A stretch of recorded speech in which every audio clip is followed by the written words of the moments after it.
Listen to me this morning. Then people would say, well, Old Testament, they're saved by works, New Testament. No, listen to me. Salvation has always been by faith. Nobody's saved on their works. Come back in the fall. We'll read Romans, and you'll learn more about that than you ever wanted to know. No, David is saved because the righteousness of God was imputed to his account by faith.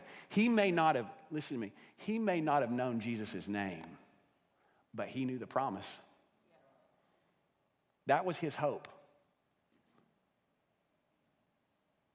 He says in one of the Psalms, my heart is glad and my flesh will also dwell securely. He says, when I die, I know death's coming, my heart is glad, and I know my flesh is going to be secure. You know what David is saying in that psalm? He's saying, I'm going to have a bodily resurrection. How could David claim that, an Old Testament saying? My heart is glad and my flesh also rejoices. For you will not abandon your holy, you will not allow your Holy One to undergo decay. Who's the Holy One?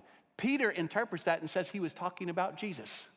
He was talking about the Messiah. See, David's hope was in the promised one that God promised to Abraham. Somebody's going to come. He's going to defeat sin, Satan, and death. It's the promise that God made to Abraham that through your seed, all the nations of the world will be blessed. Somebody's going to come through Abraham who's going to be the king forever. It's the promise that God made to David that one of your descendants will sit on the throne forever. He'll be an eternal king. He'll be an ultimate king, and he'll defeat the ultimate enemy of sin, Satan, and death. David was trusting in Christ, the Messiah, and on the basis of his faith, the righteousness of God was imputed to his account. And what we get here, what David gives us here is a picture.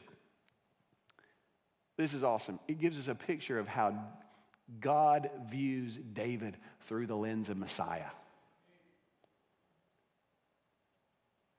And by the way, can I tell you, this is how God views all of us through faith in Jesus Christ.